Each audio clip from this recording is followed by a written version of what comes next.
আমাদের কাছে তো দুর্গাপুজো, কালী পুজো সমস্ত পুজোর থেকে সরস্বতী পুজোটা একটু বেশি স্পেশাল হয়, তাই না?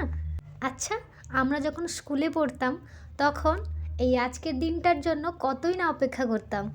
স্কুল মানেই ওই একই রকমেরই জামা, আর তার মধ্যে সরস্বতী পুজো পড়লে আমাদের কতই না প্ল্যানিং থাকতো না, এই শাড়ি পরবো, এইভাবে সাজগোজ করব। ওর আগের দিনের রাতটা না কেমন কাটতেই চাইতো না, কখন রাত পোয়াবে সেই অপেক্ষায় থাকতাম। মনের ভেতরে এতটাই আনন্দ থাকতো যে ঘন্টায় ঘন্টায় চোখটা খুলে উঠতো, আর ঘড়ির দিকে তাকাতাম, আর রাতটা পোয়াতেই চাইতো না। রাত পোয়ালেই সকালে উঠে ফুল নিয়ে স্কুলে যাওয়া, আর স্যার যদি কোনো দায়িত্ব দিতেন তাহলে কি বলবো, মনের ভিতরে সে এক আলাদাই ফিলিংস থাকতো। যাই হোক, ওইগুলো না এখন আমাদের কাছে অতীত, কারণ আমাদের এখন স্কুল লাইফও নেই, কলেজ লাইফও নেই। এখন আমাদেরকে বর্তমানের সাথে চলতে হবে। আগে ভাবতাম আলতা পরবো, মেহেন্দি পরবো, কোন শাড়ি পরবো, আর এখন মেয়ে কী করবে ওইটাই নিয়েই ভাবি। আমরা না তিনজনে রেডি হয়ে চলে এসেছি প্যান্ডেলে অঞ্জলি দেওয়ার জন্য। কিছুজন অঞ্জলি দিচ্ছে, তার জন্য ভিড় আছে, আর ওরা দেওয়া শেষ করলে আমরা দেব, তার অপেক্ষায় দাঁড়িয়ে আছি। দেখো প্যান্ডেলটা কত সুন্দর। এই প্যান্ডেলের থিম হচ্ছে পাখির বাসা। জানো তো, আমাদের বাড়ি থেকে বেরোলেই চারদিকে মাইকের আওয়াজ পাবে, কারণ চারদিকেই তো পুজো হচ্ছে। এই পুজো আমাদের বাড়ির পুরো সামনে। আমরা অঞ্জলি দেওয়ার জন্য দাঁড়িয়ে পড়েছি, ফুলও নিয়ে নিলাম। আরে হ্যাঁ, তোমাদেরকে তো জিজ্ঞাসা করতেই ভুলে গেছি, আমাদেরকে কেমন লাগছে। আর মায়ের মুখটা দেখো কি অপূর্ব, তাই না? অঞ্জলি দেওয়া হয়ে গেছে, এবার মায়ের কাছে প্রণাম করে নিচ্ছি।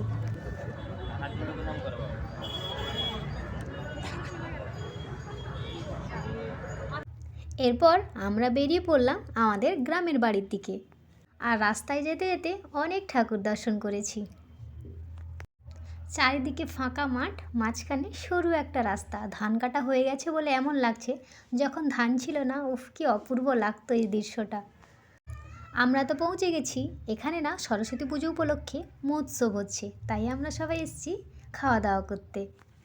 জানো তো, খুব খিদে পেয়ে গেছে। অঞ্জলি দেওয়ার পরও কিছু খাওয়া হয়নি, আর অঞ্জলি দিতেও অনেকটাই লেট হয়ে গেছে, তাই সোজা আর দেরি না করে বসে পড়লাম খেতে। আর এই যে ইনি, কোথাও গেলে আমাকে খাওয়াতে দেবে না, ও নিজেই নেবে পাতা, ও নিজে খাবে। আর ও যে কতটা খাবে তোমরা নিশ্চয়ই বুঝতেই পারছো। হ্যাঁ জানি, বাচ্চারা নিজের হাতে খেলে ভালো, কিন্তু আজকের দিনে সকাল থেকে খুব একটা ঠিকঠাক খাওয়া দাওয়া করতে পারেনি, আর দুপুরবেলাটা একটু কিছু না খেলে কি হয় বলো? ও তো আমাকে খাওয়াতেই দিচ্ছে না। এই যে এই ছোট্ট ছোট্ট হাতে আর কতটুকুই বা মুখে যাচ্ছে। তুলছে অনেকটা, কিন্তু মুখে যাচ্ছে দুদানা। একে একে তো তরকারি দিয়ে যাচ্ছে, কিন্তু মিমি তো ও তরকারি খেতে পারবে না, তাই ওকে পায়েস আর পাঁপড় এনে দিলাম, তাই দিয়ে ও ভাত খাবে। আমি যখনই ওকে বলছি মাম্মা আমি তোমাকে খাইয়ে দিই, ও আমাকে একটাই কথা বলছে, মাম্মাম দেখো আমি এখন অনেক বড় হয়ে গেছি, আমি একা হাতে খেতে শিখে গেছি। আর কি বলবো বলো। জানো তো, মিমির মতনও না আমি একটু পায়েস প্রেমী আছি। জানো তো, আগে যখন ছোটোবেলায় বাবার মহোৎসব খেতে যেত, আমি পাশে বসে থাকতাম কখন পায়েস দিবে, আর বাবার ভাগের পায়েসটা আমি খাবো। আর আমার মেয়েকে দেখো কীভাবে চাটনি খাচ্ছে, ওহ খুব টেস্টি না? আর কি, খাওয়া দাওয়া শেষ করে বেরিয়ে পড়লাম বাড়ি।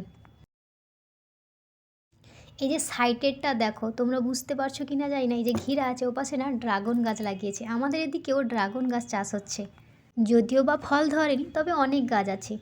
এই যে আমাদের কলেজ, মানে আমরা পড়ে গেছি আর কি। একসময় সরস্বতী পুজোতে কলেজে আসতাম, আর এখন কলেজের দিকে তাকিয়ে তাকিয়ে বাড়ি চলে যেতে হচ্ছে।